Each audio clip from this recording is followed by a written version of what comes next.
Okay, so it's Richard the Urban Warlock here. So if you are just joining me, this is actually part two about my thoughts and beliefs on twin flames. So please go to part one because this carries on. Okay, and if you can't be bothered, again, just a little caveat from my side. This is my belief system. Okay, this is what I believe. Okay, so don't be getting up in my face telling me I'm wrong about this. Okay, please don't, because I can't be dealing with it. Okay.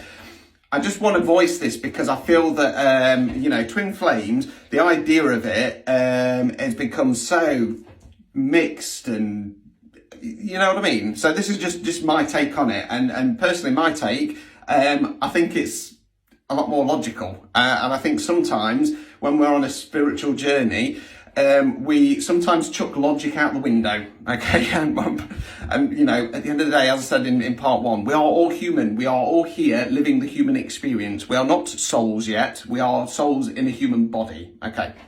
So let's talk about some of the dangers of the twin flame journey. Okay, so the basic idea, and again, apologies, but I'm not going to sit and kind of go through this step by step. But the general idea of the twin flame journey is that, you have this other part of you, be it a split soul or a twin soul. Okay, they're very rare.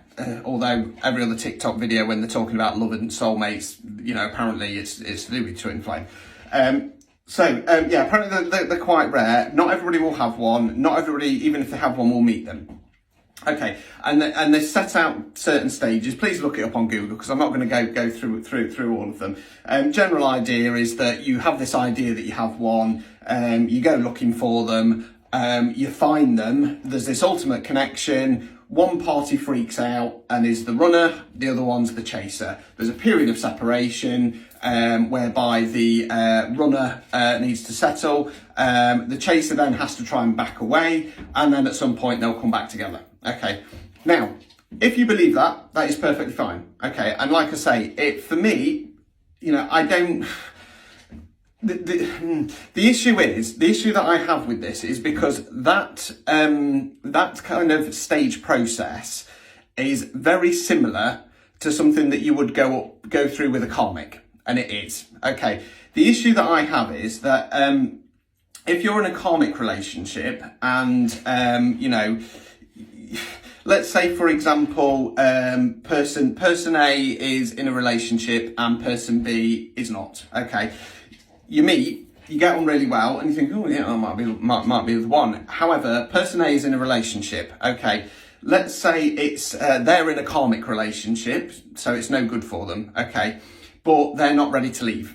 Okay, they're running because in essence they've met somebody that they prefer over their partner. Okay, person B wants person A, but they know that person A is in a relationship. Okay, so they're kind of like, come on, come with me, life will be better. Person A is like, no, that freaks me out. So they then run. Now, the issue is, if it's a karmic relationship, person B can then end up wasting their life, waiting around for person A under this guise that they are my twin flame, and at some point, they are going to do their healing, and then they are going to come back. Okay. It might happen, okay? The whole twin flame thing might be real, and it might happen, don't get me wrong. However, do you want to waste your life waiting for somebody who just might be yet another karmic thrown into your life? And like I say, I've had plenty of them. Pretty much every relationship I've been in has been some form of fucking karmic relationship, and it has. Don't kind of wait around. I mean, the best advice based on what I've read about this whole situation is that person B, whether it is a twin flame relationship or whether it's a karmic relationship, needs to calm the fuck down, get on with their own life. Okay. That way, if person A decides, right, yes, okay, I understand now that, this relationship is not making me happy and I need to leave, they will either in time, once they've done their healing, come back and you're meant to be together, or they will leave the relationship they will focus on themselves, and that process anyway of focusing on yourself and healing changes you as a person. So even then, they might not come back. Okay, so the best thing, if you're the chaser in the situation, back away, leave them to it. Okay, focus on yourself.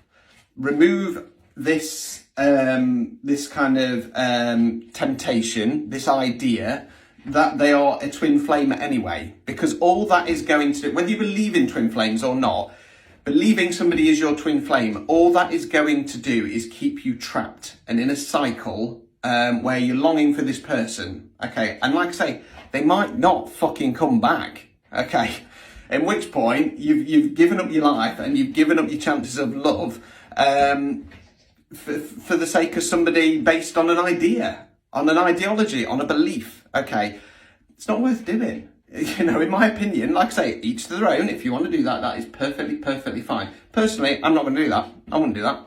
I wouldn't. You know what I mean? I'll just get on with life, focus on myself, focus on my own healing, and wait for somebody to come in. You know what I mean? Be it person A or be it person Z. You know what I mean? You know, there was a video I watched the other night which has helped to kind of trigger my video, and they were saying I can't remember how many billions, I can't remember can't remember, I'm not looking up again, but there's billions of people on this planet. Okay, there are billions, and even if we're just looking at soulmates, there will be plenty of soulmates out there. So even if you have met your soulmate or you've been with one of your soulmates, such as myself, I was with Heather, she was one of my soulmates.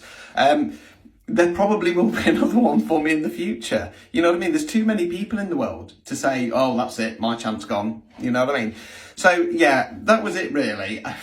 Best advice I can give is, like I say, ironically, if you believe you are in a twin flame situation and you are waiting for person A to come back, don't. Okay? Forget about the twin flame thing, because if it is a twin flame, like I say, they will come back, but they will only come back at the point where you've kind of settled yourself and they've settled their self. Simple as that. If they're not your twin flame, they're a fucking karmic, and you know you've managed to remove that attachment and emotional connection by focusing on yourself and going, do you know what? I'm not gonna sit and ponder and dwell on this stuff. I'm just gonna get on with my life. I'm gonna enjoy myself. I'm gonna do other things, and then you know when the time is right, either you'll come back or somebody else will come in. Okay, so I know this is probably going to upset people, and I do apologise, but like I say, I'm not trying to upset people in that aspect. I'm just trying to give my opinion, and that is what I think about it. A, I don't believe that your soul can split in two. I don't. And B, like I say, I don't like this whole concept of twin flames, because it's far too convoluted. Like I say, originally we all had one. Now all of a sudden hardly anybody has one, but every fucking TikTok video talks about you having your twin flame. So there we go. Agree, disagree, I don't really care. I just needed to get it out.